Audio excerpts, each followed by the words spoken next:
Untuk bahan ujian nanti itu PowerPoint.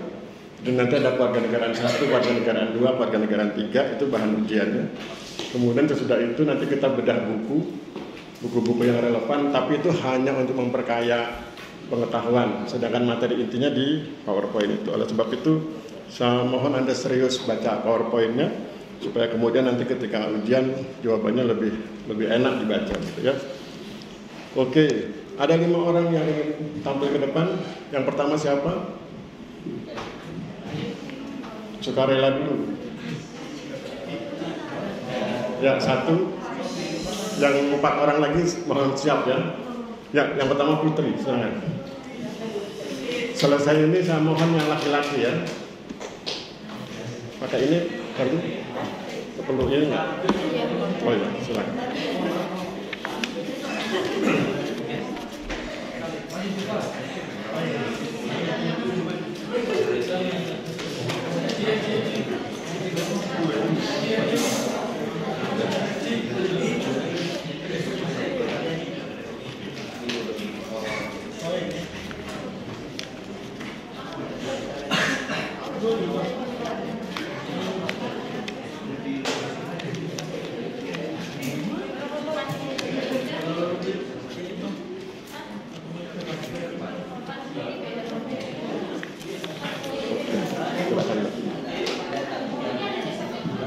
Mohon perhatian ya. Mohon perhatikan ya. Oke, silakan Mbak.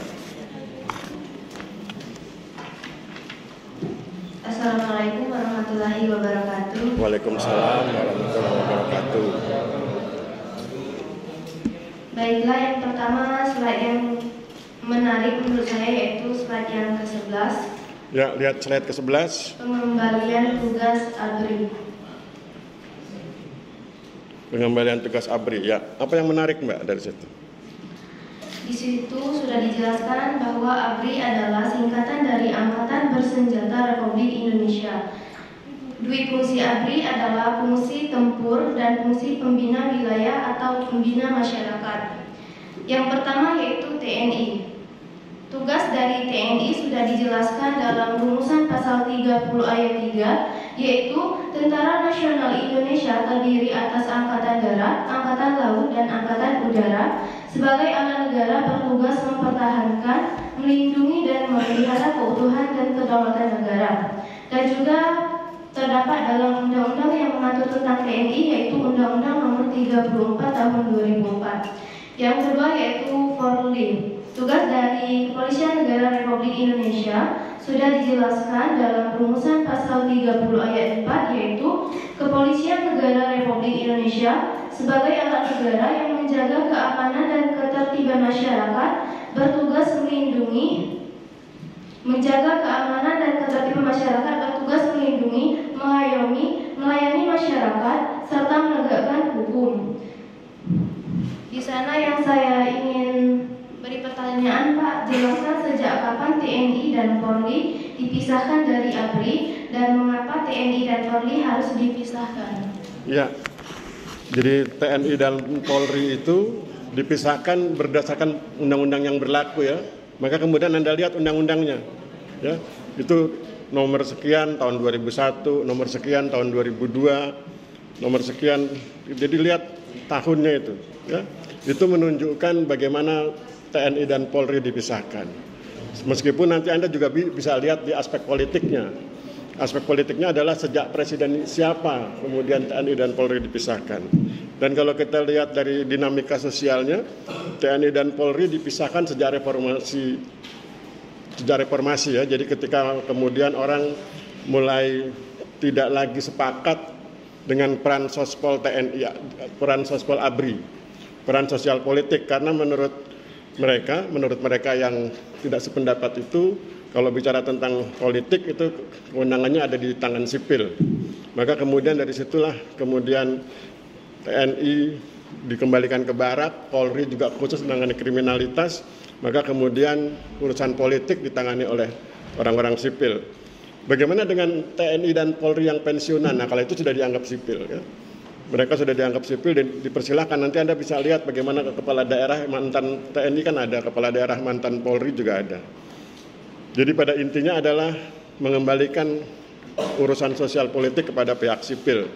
Kenapa itu diperlukan? Karena ada traumatika, ada pengalaman tidak menyenangkan ketika kemudian ABRI masuk ke dunia sosial politik ya. Anda lihat bagaimana represi mereka di Aceh dan di Papua ya. Dan itu sangat tidak menyenangkan bagi para pejuang hak-hak sipil. Itu Mbak. Slide berikut.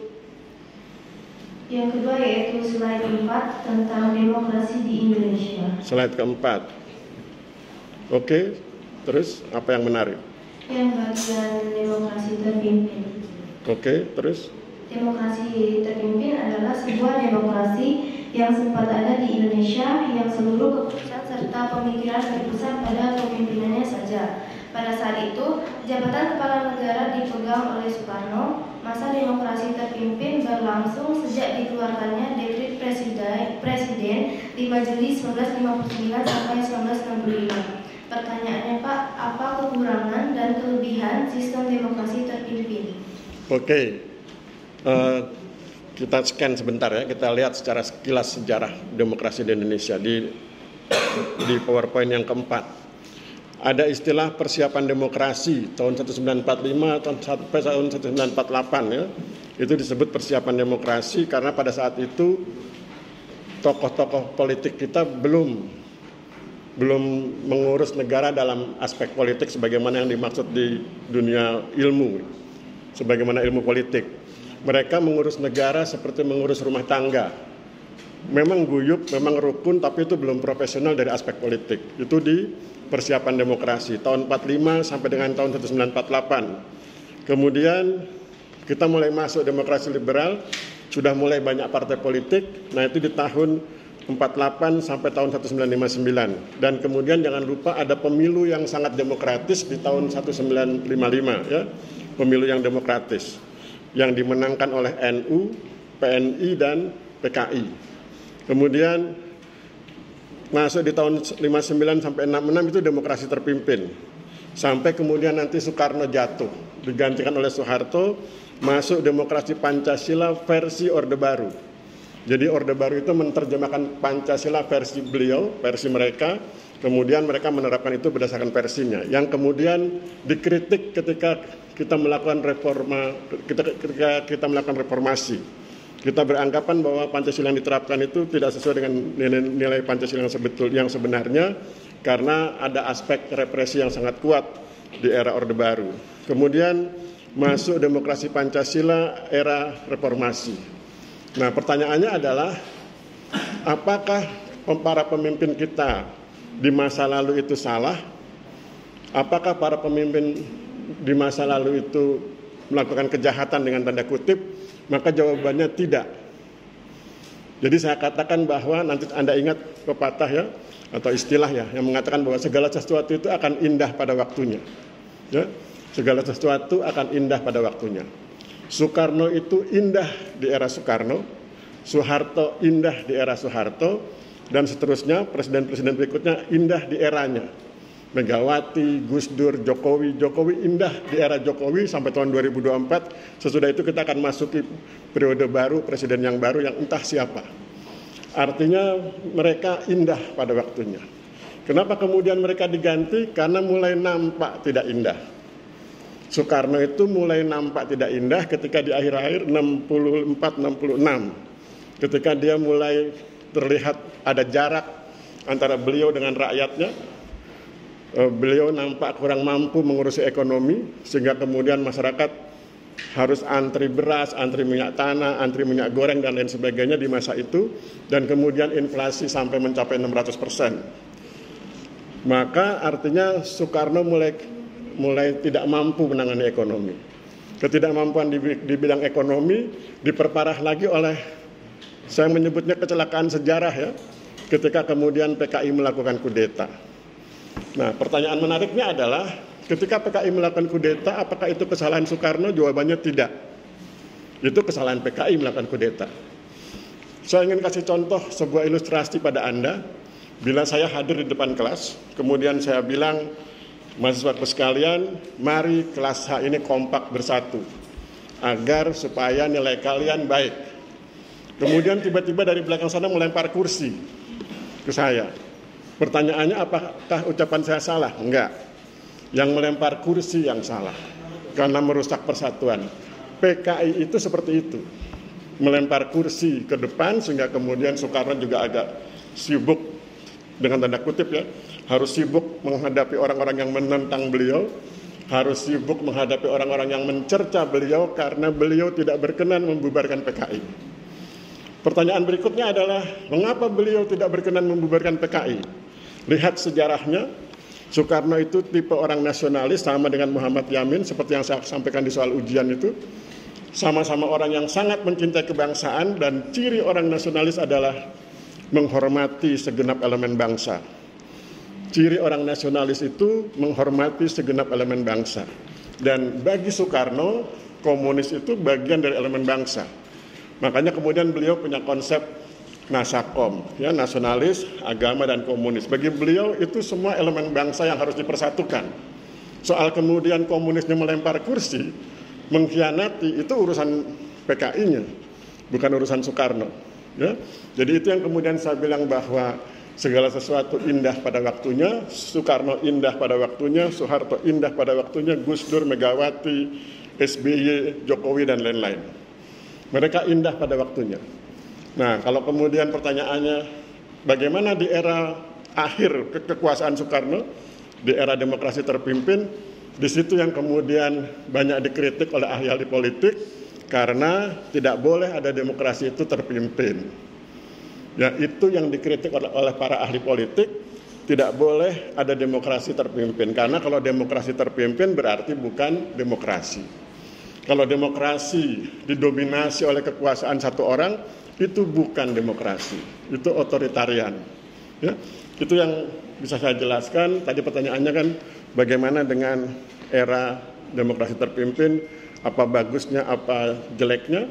Bagusnya memang semua menjadi nampak terkendali, tetapi kemudian keburukannya adalah aspirasi rakyat kurang mampu didengar oleh beliau, dan itu kemudian menimbulkan pro kontra yang sangat besar, yang nanti muaranya di tahun 66. Ya, begitu. Ada lagi slide yang lain? Yang ketiga, slide ketiga, yaitu makna demokrasi. Slide ketiga. Demokrasi adalah sistem pemerintahan yang diselenggarakan dari rakyat, oleh rakyat, dan untuk rakyat. Demokrasi adalah sistem sosial dan politik pemerintahan dengan kekuasaan pemerintah yang dibatasi oleh hukum dan kebiasaan untuk melindungi hak-hak perorangan warga negara. Pertanyaannya, bagaimana cara membangun demokrasi di Indonesia agar lebih baik dari demokrasi sebelumnya, meskipun dalam pelaksanaannya pemerintah tidak turut serta dalam pembangunan demokrasi di Indonesia? Ya, kalau pertanyaannya adalah bagaimana membangun demokrasi di Indonesia, maka tentu nasihat pertama adalah pelajari buku-buku yang berkaitan dengan demokrasi.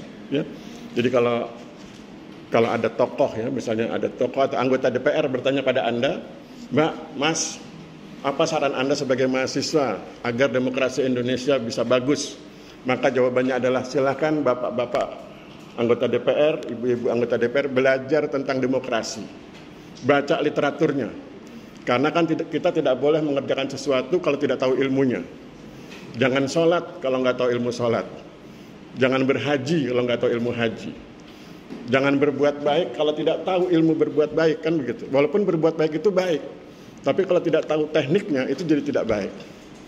Ya, misalnya Anda ingin berbuat baik, memberi makanan yang enak pada seorang anak kecil misalnya.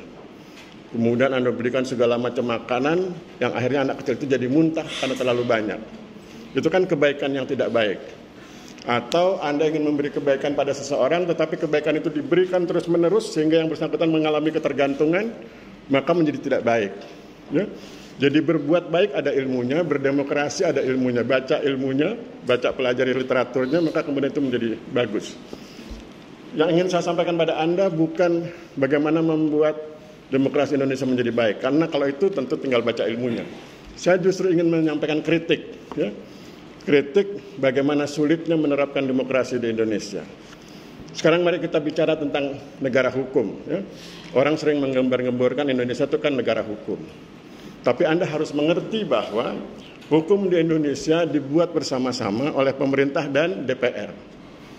DPR itu hasil demokrasi, toh. Hukum dibuat bersama-sama oleh pemerintah dan DPR. Oleh sebab itu, hukum yang dibuat tentu mewakili kepentingan pemerintah dan mewakili kepentingan para anggota DPR. Mari kita bedah lebih lanjut. Untuk menjadi anggota DPR dibutuhkan biaya yang besar. Untuk kampanye dan lain sebagainya dibutuhkan biaya yang besar. Untuk membangun partai politik dibutuhkan biaya yang besar. Maka kemudian hanya orang-orang bermodal kuat yang bisa menguasai area politik. Hanya orang-orang bermodal kuat yang bisa menguasai area politik, dan itu berarti apa? Pelan-pelan mengebiri keunggulan demokrasi. Karena nanti pada akhirnya mereka-mereka yang bermain di wilayah politik itu akan memainkan kekuasaan politiknya untuk kepentingan ekonominya. Maka kemudian sebetulnya kita bukan lagi negara hukum, tetapi negara yang di bawah kekuasaan penguasa-penguasa ekonomi. Nah, itu yang harus diperbaiki. Ya. Diperbaikinya bagaimana? Harus ada upaya agar demokrasi yang diselenggarakan di Indonesia itu harus demokrasi berbiaya murah. Jangan demokrasi yang berbiaya tinggi. Anda nanti kalau menjelang pemilu, menjelang pemilihan DPR dan lain sebagainya, Anda dengarkan bagaimana mereka bercerita tentang harus mempersiapkan sekian rupiah untuk kampanye dan lain sebagainya. Miliaran itu. Padahal nanti kemudian ketika jadi anggota DPR kan sekian gajinya. Sehingga kemudian jangan aneh kemudian Anda dengar ada anggota DPR ditangkap KPK, bahkan satu gedung DPR ditangkap KPK karena korupsi bersama-sama. Ya, itu semacam pekerjaan rumah ya bagi kita untuk memperbaiki demokrasi kita. Jadi sebetulnya demokrasi itu baru baik bila semua mereka yang aktif di demokrasi itu bersedia mempelajari ilmunya, dan yang kedua menciptakan iklim demokrasi berbiaya murah.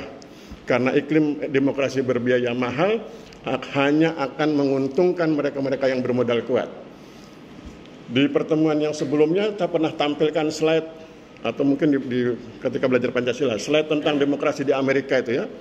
Demokrasi di Amerika tidak pernah menguntungkan warga pribumi Amerika.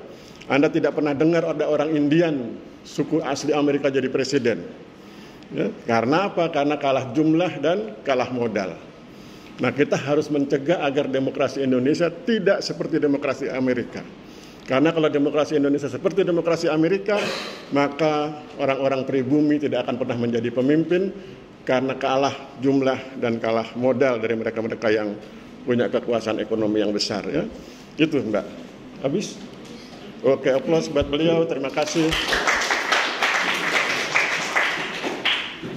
Ya. Terima kasih Mbak Intan Nurul Janah ya. Namanya bagus. Intan Nurul Janah. Yang laki-laki yang sukarela, kemarin di kelas G saya berbangga. Kan di kelas G itu setiap disuruh tampil sukarela mereka nggak mau, harus ditunjuk. Maka saya bilang jangan kalah dengan kelas H. Kelas H itu 5 orang tampil semuanya sukarela. Langsung mereka, kami juga sukarela Pak. Mereka kemudian tampil sukarela. Sekarang siapa di antara Anda yang laki-laki ya, supaya kita selang-seling, yang bersedia sukarela? Yang laki-laki dulu. Ada? Ayo, ya silakan Mas.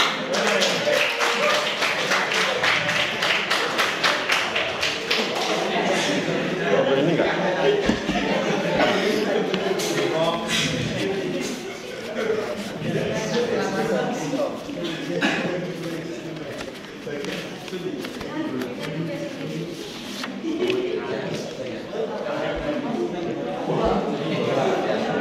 Kita dengarkan ya, kita dengarkan beliau, dan nanti kita saksikan di YouTube ya ceramahnya beliau. Silakan Mas. Slide itu berapa? Baik, pertama slide ketiga. Slide ketiga. Slide ketiga itu tentang apa ya? Oh, tentang makna demokrasi. Oke, silakan Mas cerita. Cerita dulu aja. Demokrasi adalah sistem pemerintahan yang diselenggarakan dari rakyat, oleh rakyat, dan untuk rakyat. Negara demokrasi sendiri merupakan negara yang dijalankan oleh pemerintah yang berasal dari rakyat dan untuk rakyat. Hal ini juga sejalan dengan pendapat para ahli. Contohnya Hans Kelsen yang berpendapat bahwa demokrasi adalah pemerintahan oleh rakyat dan untuk rakyat, di mana yang melaksanakan kekuasaan negara adalah wakil-wakil rakyat yang terpilih, di mana rakyat yang telah yakin bahwa segala kehendak dan kepentingannya akan diperhatikan dalam pelaksanaan kekuasaan negara. Oke. Ada yang mau kita bahas atau sudah cukup? Cukup. Oke. Ya. Terus slide berapa lagi? Slide ke-11. Slide ke-11. Slide ke-11 tentang pengembalian tugas ABRI. Ya. ABRI dibuatkan pada tahun 2000 karena ABRI turut memegang kekuasaan negara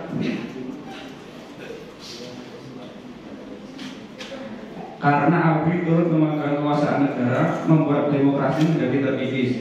Namun dalam kekuasaan yang dipegang militer ini kerap terjadi pelanggaran HAM, sehingga sering terjadi kerusuhan militer. Militer yang memegang senjata dianggap terlalu keras saat mencampuri urusan sipil negara. Dan pertanyaan saya, Pak, apakah ada alasan lain dibubarkannya ABRI? Nggak ada. Alasannya itu aja. Ya. Kalau terlalu banyak alasan nanti malah sibuk banyak alasan. Sudah bagus itu alasannya, bahwa memang ketika mereka memimpin atau ketika mereka tampil di sosial politik itu justru menimbulkan aspek negatif karena tindakan represinya, ya. Karena mereka kan dilatih untuk membunuh. Tentara Nasional Indonesia dilatih untuk membunuh. Karena coba Anda perhatikan, apa hebatnya Kopassus? Karena satu orang anggota Kopassus mampu membunuh 24 orang. Itu kehebatan Kopassus. Jadi memang TNI itu begitu, ya. Jadi memang untuk urusan sosial politik sebaiknya diserahkan sipil, mereka khusus nangani yang berat-berat saja. Oke, lanjut. Yang ketiga, slide ke-21. Slide ke-21. Ketika deklarasi Juanda diumumkan pada 13 November 1957, banyak negara yang menentang deklarasi tersebut, terutama Amerika Serikat, Inggris, dan Prancis. Pertanyaannya, mengapa negara-negara tersebut menentang deklarasi Juanda? Ya, nanti Anda baca sejarahnya, ya, sejarah tentang deklarasi Juanda. Jadi sebelum deklarasi Juanda itu, laut yang ada di sela-sela antara Jawa, Sumatera, Jawa, Kalimantan, Sulawesi, kemudian Sulawesi, Kepulauan Maluku dan Papua, itu kapal-kapal asing bisa bebas masuk karena itu dianggap sebagai lautan internasional sebelum deklarasi Juanda. Sesudah deklarasi Juanda itu tidak boleh lagi dimasuki secara bebas oleh kapal asing kecuali atas izin, karena itu dianggap sebagai wilayah kedaulatan Republik Indonesia. Dan hampir semua negara barat menentang itu, dan yang mendukung kita hanya 2 negara, yaitu Uni Soviet dan Republik Rakyat Cina. Karena pada saat deklarasi Juanda itu Soekarno memainkan kartu Rusia, memainkan kartu Soviet. Jadi ketika Amerika berbenturan dengan kita, maka dia mainkan kartu Soviet. Begitu juga ketika perang Trikora itu, ya, perang memperebutkan Papua, memperebutkan Irian Barat, maka dimainkan kartu Soviet. Ketika kemudian Soekarno memperkuat angkatan laut, membeli kapal-kapal perang besar dari Soviet dan meletakkannya di wilayah Indonesia Timur. Sehingga meskipun kita kalah dalam pertempuran ketika perang di Arafura itu, Yosudarso itu, tetapi pasukan kita terus dipersenjatai, kapal-kapal laut yang paling canggih di saat itu dari Soviet terus berdatangan, maka kemudian Belanda merasa khawatir kalau harus berhadapan secara frontal di medan tempur, maka ia kemudian setuju dibawa ke meja perundingan. Dan ketika dibawa ke meja perundingan, maka kemudian keputusannya adalah peperang, penentuan pendapat rakyat. Maka kemudian itu menjadikan alasan, menjadikan penyebab masuknya Irian Barat ke wilayah Indonesia. Jadi permainan kartu Soviet oleh Soekarno itu sangat jitu, dan itu kemudian membuat kita lebih hebat di saat itu. Oleh sebab itu tadi saya bilang Soekarno hebat di masanya, ya.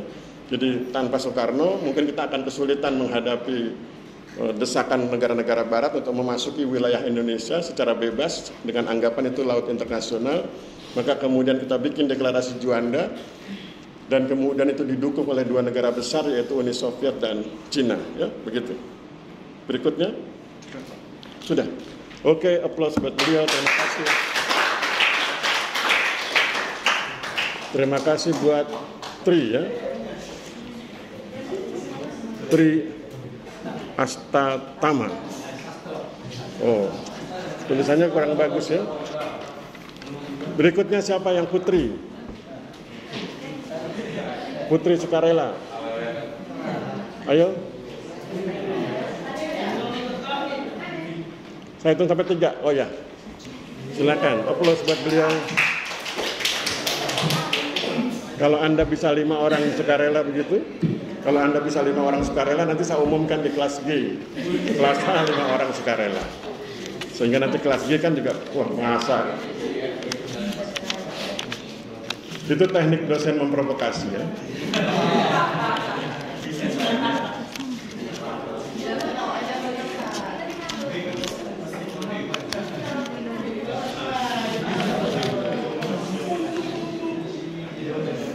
Ya, kita dengarkan, ya. Assalamualaikum warahmatullahi wabarakatuh. Waalaikumsalam warahmatullahi wabarakatuh. Perkenalkan, nama saya Anda Grace. Di sini slide yang menurut saya menarik ada di slide 7, slide 6, demokrasi Pancasila versi Orde Baru. Ya. Pada slide 6 dijelaskan bahwa pada Orde Baru terdapat pemerintahan presidensial, penyederhanaan partai dan pelaksanaan pemilu, serta adanya lembaga negara dan pelaksanaan daerah otonomi. Seperti yang kita ketahui di setiap masa Orde Baru dan Orde Lama terhadap pemerintahan Indonesia, Orde Baru memiliki penyimpangan terhadap Pancasila. Salah satunya pada Orde Baru terdapat penyimpangan, yaitu indoktrinasi Pancasila. Pertanyaan saya, Pak, bagaimana cara agar penyimpangan indoktrinasi Pancasila tidak terjadi pada pemerintahan sekarang? Ya. Di masa sekarang, Anda perhatikan tidak ada lagi indoktrinasi, ya. Nggak ada lagi P4 itu, ya, kursus yang P4 itu, pengamalan Pancasila itu. Sekarang kalau bicara tentang Pancasila, Anda diminta mempelajarinya lewat kampus, lewat perguruan tinggi, sebetulnya bukan cuma itu. Sejak Anda SD, SMP, SMA sudah disampaikan Pancasila, tapi kan SD, SMP, SMA itu Pancasilanya Pancasila sebatas hafalan.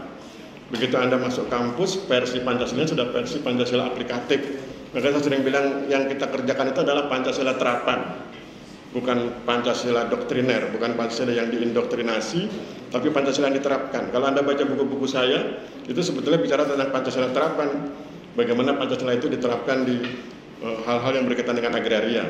Jadi itu cara agar tidak ada lagi indoktrinasi Pancasila, karena indoktrinasi itu hanya menghasilkan hafalan dan kurang bermanfaat ketika akan diterapkan dengan berbasis pada kesadaran.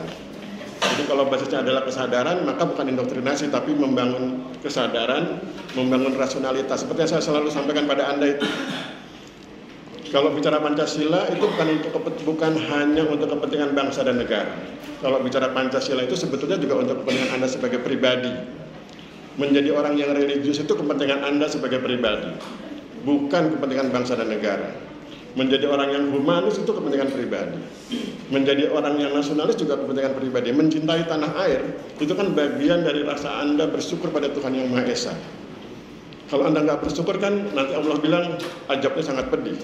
Maka mari bersyukur karena kita punya contoh Rohingya dan seterusnya. Jadi tidak ada lagi pentingnya, tidak perlu lagi dilakukan indoktrinasi, karena yang kita butuhkan adalah Pancasila yang dibangun lewat kesadaran, bukan Pancasila yang dihafal-hafalkan, ya.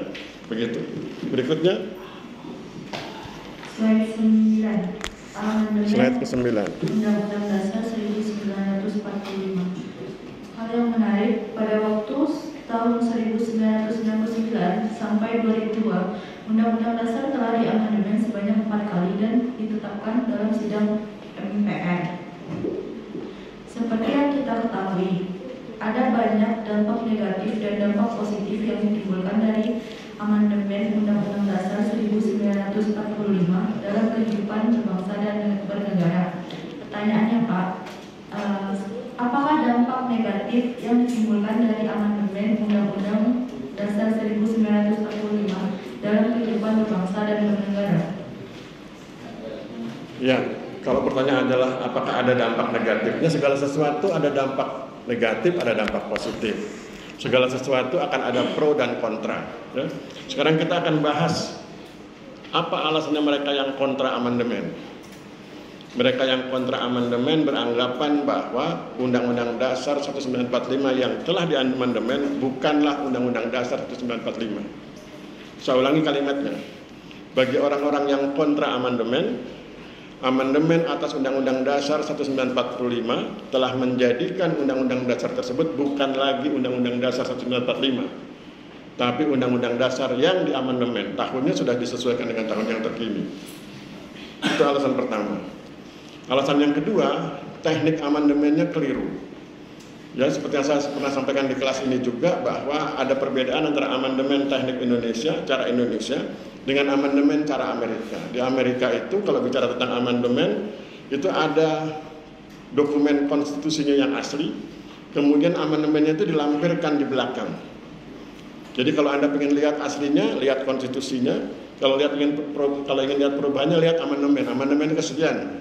Misalnya kebebasan berpendapat, lihat amandemen pertama, dan seterusnya. Ya. Itu yang kemudian dikritik oleh mereka-mereka yang kontra amandemen. Sekarang kita lihat yang pro amandemen. Yang pro amandemen berkata bahwa Undang-Undang Dasar 1945 itu perlu diamandemen untuk merespon dinamika terkini. Dinamika terkininya apa? Contoh, masyarakat Indonesia saat ini tidak lagi menginginkan presiden diangkat oleh MPR karena mereka tidak yakin bahwa MPR itu mampu menyerap aspirasi rakyat. Saya ulangi kalimatnya. Masyarakat Indonesia saat ini tidak lagi menginginkan presiden dan wakil presiden itu diangkat oleh MPR, Majelis Permusyawaratan Rakyat, karena mereka beranggapan MPR boleh jadi tidak mampu menyerap aspirasi masyarakat. Apa solusinya? Pemilihan presiden langsung. Dan bagaimana caranya? Maka itu harus dibuat dalam sebuah produk hukum. Dan produk hukum yang paling kuat adalah Undang-Undang Dasar. Maka kemudian itu dimasukkan di Undang-Undang Dasar 1945 yang diamandemen. Begitu juga hal-hal yang lain yang terutama yang berkaitan dengan hak asasi manusia. Itu juga diamandemen. Ya, jadi hal-hal yang berkaitan dengan kepentingan masyarakat banyak segera atau mendesak untuk dimasukkan ke Undang-Undang Dasar agar kemudian bisa dilaksanakan dengan baik dalam rangka belajar dari pengalaman sebelumnya. Belajar dari masa-masa represi ketika rakyat kemudian mengalami represi yang sangat kuat dari pemerintah. Ya, itu Mbak. Slide keberapa lagi? Selanjutnya slide ke-17, wawasan Nusantara. Ke-17? Oke. Hal yang menarik menurut saya adalah wawasan Nusantara adalah cara pandang dan sikap bangsa Indonesia terhadap diri dan lingkungan geografisnya berdasarkan Pancasila dan Undang-Undang Dasar 1945 dengan menghargai kebinekaan dalam mencapai tujuan nasionalnya. Pertanyaannya, Pak, apa saja yang harus kita lakukan sebagai warga negara Indonesia agar implementasi wawasan Nusantara memperoleh keberhasilan? Ya, wawasan Nusantara itu kan konsep ya, konsep tentang cara berpikir bangsa Indonesia memandang diri dan lingkungannya, melihat kondisi geostrategis, geopolitik, dan geografi. Maka nanti kalau Anda ingin menerapkan itu bisa Anda terapkan ketika Anda bekerja. Contoh, kalau nanti Anda bekerja, misalnya Tuhan izinkan Anda jadi kepala kantor pertanahan, maka terapkan konsep wawasan Nusantara. Apa itu? Ketika Anda hadir di sebuah wilayah sebagai kepala kantor pertanahan, lihat geostrateginya. Lihat geostrateginya apa? Lihat kekuatan massa yang berada di wilayah itu yang bisa mempengaruhi kebijakan Anda. Seberapa hebat DPR-nya, seberapa hebat pemerintah kabupatennya, Kalau mereka hebat dan cenderung frontal, segera dekati, segera lobby agar kebijakan Anda bisa menjadi lancar. Misalnya Anda diminta untuk melaksanakan PTSL, pendaftaran tanah sistematik lengkap, segera dekati, bangun aspek geostrategi yang baik. Ya, dekati pemdanya, pemerintah kabupaten, dekati parlemennya, dan kemudian Anda rumuskan kebijakan bersama. Kemudian dekati juga para penegak hukum, ya, aparatur sipil penegak hukum, ada kejaksaan, ada kepolisian.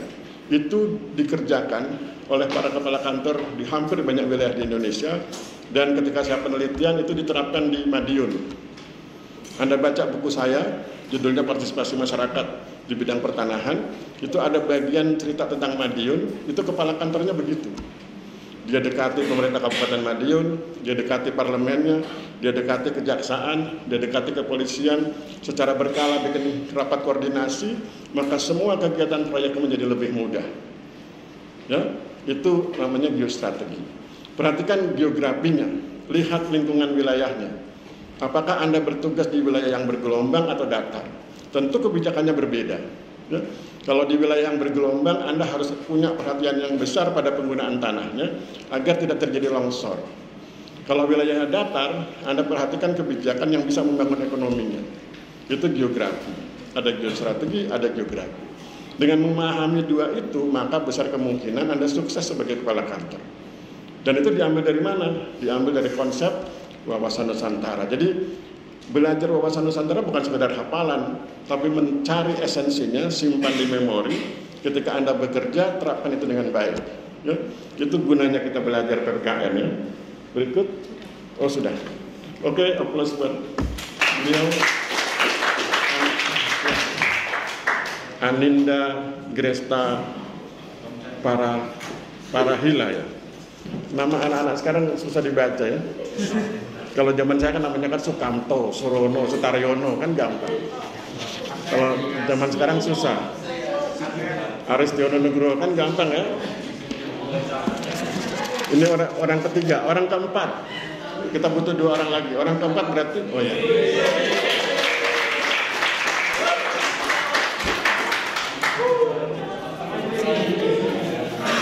Ya. Saya terima kasih ya pada mereka yang bersedia sukarela.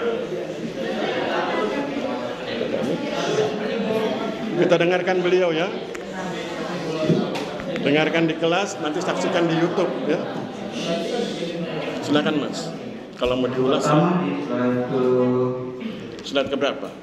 Slide ke-9, Pak. Slide ke-9. 9 ya. Tentang pemilihan umum, pemilu atau pemilu langsung. Belum bentar, belum ketemu. Ya, oke. Pemilu langsung adalah sistem pemilihan jabatan politik di mana pemilih secara langsung memberikan suaranya untuk kandidat, pasangan calon atau partai politik tertentu yang mereka inginkan. Pemilu di Indonesia adalah pemilu di Indonesia pada awalnya ditujukan untuk memilih anggota lembaga perwakilan, yaitu DPR, DPRD provinsi, dan DPRD kabupaten atau kota. Pada tahun 2002 berdasarkan amandemen ke-4 UUD 1945, pemilihan presiden dan wakil presiden atau pilpres yang sebelumnya dilakukan oleh MPR disepakati untuk dilakukan langsung oleh rakyat. Pemilu langsung mulai dilakukan pada tahun 2004. Pada tahun 2007 berdasarkan Undang-Undang Nomor 22 Tahun 2007, pemilihan kepala daerah dan wakil kepala daerah juga diatur berdasarkan tata cara pemilu. Oke. Pertanyaan saya Pak, jika ada individu yang pernah melakukan kasus korupsi, pidana, kasus korupsi, narkotika, dan tindakan pidana lainnya, apakah masih bisa mencalonkan diri di lembaga perwakilan presiden atau kepala daerah? Ya. Oke ya, untuk menjawab itu nanti lihat ketentuannya KPU, ya, Komisi Pemilihan Umum. Mereka punya ketentuan siapa yang boleh mencalonkan, siapa yang tidak boleh mencalonkan. Maka kalau ternyata ketentuannya mengizinkan, ya kita harus ikhlas mengizinkan. Berarti kan yang harus diperbaiki peraturannya dulu, karena kita tidak boleh menghakimi seseorang tanpa ketentuan, tidak boleh menghakimi orang tanpa hukum, gitulah kira-kira ya. Nah, tinggal kemudian yang kita lihat adalah moralitasnya. Sebetulnya yang kita sedang uji bukan moralitas calon pemimpin, tapi yang kita uji adalah moralitas masyarakat. Kita ingin melihat apakah moralitas masyarakat itu punya memori yang cukup untuk mengingat kesalahan seseorang, atau memang kesalahan seseorang itu bisa dimaafkan oleh masyarakat. Misal, ada seseorang dituduh korupsi, tetapi kemudian dalam suasana persidangan ternyata dia tidak terbukti korupsi, kemudian dibebaskan. Tetapi kan di media massa, ya, di catatan-catatan digitalnya ada informasi ketika dia pakai jaket kuning, ketika dia disidang dan lain sebagainya. Maka kan kemudian sebetulnya dia tidak korupsi, karena pada akhirnya kan dia dibebaskan karena tidak terbukti korupsi. Tetapi kan foto-foto dia menggunakan jaket kuning itu kan bisa kemudian digunakan sebagai black campaign oleh pihak lawan. Jadi sebetulnya yang sedang kita bahas adalah, atau sedang kita persangsikan adalah moralitas masyarakat. Ya, jadi itu yang menjadi penting. Dan kalau pertanyaannya adalah apakah boleh atau tidak boleh, lihat ketentuan hukumnya. Sepanjang KPU mengizinkan, ya kita harus terima itu sebagai sesuatu yang diizinkan oleh KPU, karena memang itu kewenangannya KPU, ya, Komisi Pemilihan Umum. Berikut, ya, slide berikut. Slide kedua, pertanyaan kedua tetapi slide ke-9, Pak. Oke, terus? Dalam pemilu langsung, jika ada oknum yang melakukan tindakan yang melanggar aturan pemilihan umum, misalnya memberikan uang atau menjanjikan sesuatu kepada pemilih untuk dipilih, apakah yang melanggar itu hanya individu tersebut atau bersama partai politiknya? Ya, itu tinggal diuji. Jadi diuji di pengadilan. Silakan digugat, diuji di pengadilan. Yang salah itu yang bersangkutan atau partai politiknya ikut. Misalnya dia menyampaikan melakukan money politik atas dukungan partai politik. Itu diuji di pengadilan.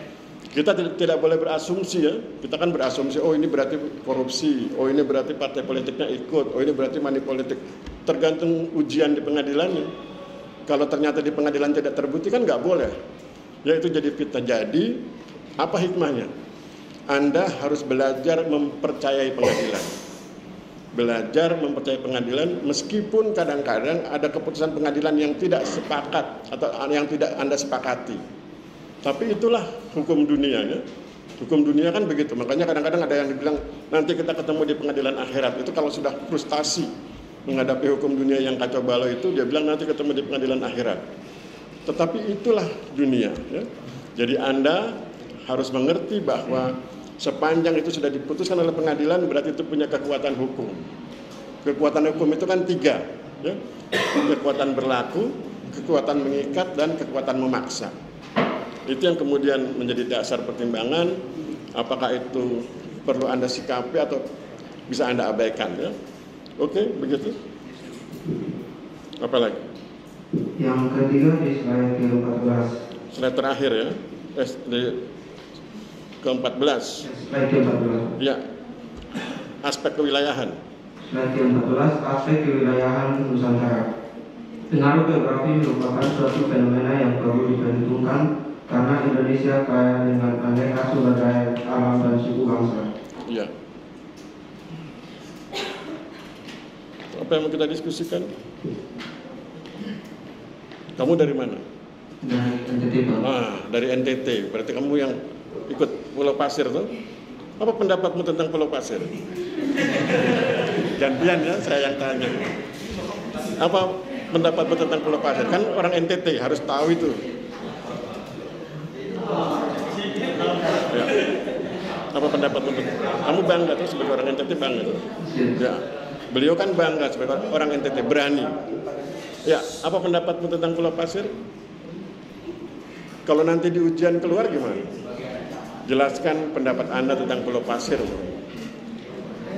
Pendapat saya tentang Pulau Pasir itu kan yang terjadi dari dulu sebelum negara Australia itu dibentuk, sudah menjadi tempat tertinggal nelayan dari Pulau Rote. Jadi itu menurut saya, Pak, sudah menjadi milik orang NTT. Ya, yang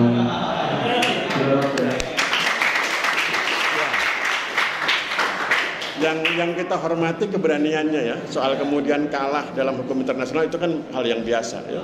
Jadi kalau nanti Anda sudah terjun di masyarakat, Anda harus berani menghadapi itu.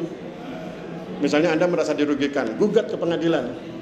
soal kalah menang itu urusan Tuhan, ya, kalah atau menang urusan Tuhan. Yang penting berani menggugat. Ya. Kalau nanti Anda misalnya dirugikan oleh pihak tertentu, gugat di pengadilan. Ya. Begitu. Oke? Ada sudah? Oh iya. Oke, aplaus buat beliau. Terima kasih. Jadi nanti kalau ujian saya keluarkan tentang Pulau Pasir, saya cari nama dia dulu. Kalau dia salah, saya kasih E. Ya. Karena dia harus tahu itu saudaranya di NTT, Edward Talan. Oke, yang terakhir Putri ya terakhir. Ayo terakhir cepat ya. Ya, sudah 5 ya. Pakai ini?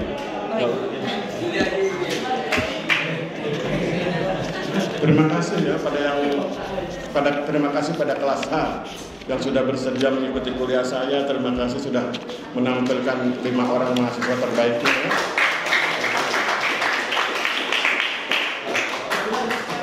Mari kita dengarkan beliau. Silakan Mbak.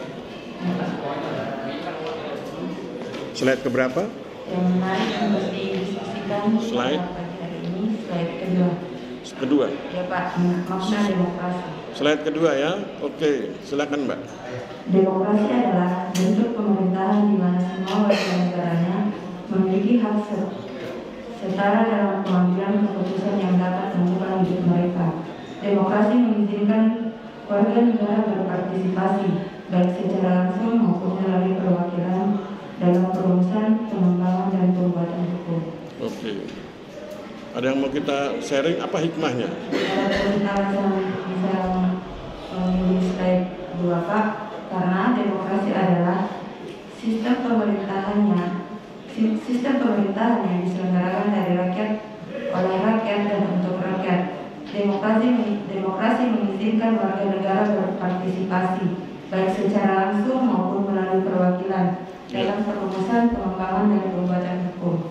Berarti itu menurut kamu itu sistem yang paling baik untuk saat ini ya? Ya Pak. Oke, ya berikutnya slide berikut, satu lagi. Slide ke-16. Slide ke-16. Aspek sejarah. Indonesia diwarnai oleh pengalaman sejarah yang tidak menghendaki terulangnya perpecahan dalam lingkungan bangsa dan negara Indonesia. Karena kemerdekaan yang telah diraih merupakan hasil dari semangat persatuan dan kesatuan yang tinggi. Semangat ini harus tetap dipertahankan untuk menjaga keutuhan wilayah dan kemerdekaan bangsa. Ya, apa alasan memilih slide itu? Indonesia diwarnai oleh pengalaman sejarah yang tidak menghendaki terulangnya perpecahan dalam lingkungan bangsa dan negara Indonesia. Salah satu sejarah bangsa Indonesia yaitu saat memperjuangkan kemerdekaan dan berhasil diraih merupakan hasil dari semangat persatuan dan kesatuan yang tinggi. Oke, berikut slide berapa lagi? Slide ke-24 Pak. Slide ke-24. Konsep yang terkait dengan wawasan Nusantara. Slide ke-24. Wawasan Nusantara sebagai konsepsi ketahanan nasional, yaitu wawasan Nusantara dijadikan dasar pertimbangan dalam pembangunan nasional pertahanan, keamanan, dan kewilayahan. Wawasan Nusantara sebagai konsepsi pembangunan nasional mempunyai cakupan berupa kesatuan politik, kesatuan ekonomi, kesatuan sosial, serta kesatuan pertahanan dan keamanan. Alasan saya Pak yaitu karena wawasan Nusantara sebagai ketahanan nasional dan sebagai konsepsi pembangunan nasional, dan juga wawasan Nusantara sebagai konsepsi pertahanan dan keamanan negara. Ya, jadi kalau nanti misalnya ujian Anda ditanya ya tentang apa relasi itu hubungan, apa relasi antara wawasan Nusantara dengan ketahanan nasional, maka Anda harus jelaskan bahwa wawasan Nusantara itu adalah basis, fundamen, dasar bagi dilakukannya upaya ketahanan nasional. Jadi ketahanan nasional itu baru bisa terwujud kalau ada konsep wawasan Nusantara. Ketika bangsa Indonesia mampu melihat diri dan lingkungannya dengan baik, maka dia bisa membangun ketahanan nasionalnya dengan baik. Ya, begitu. Ada lagi yang lain? Sudah, aplaus buat beliau. Ya. Terima kasih Mbak Hijriani. Ya. Oke, kelas H. Terima kasih Anda sudah hadir di pertemuan saya. Terima kasih Anda sudah menghadirkan 5 orang pembicara yang baik.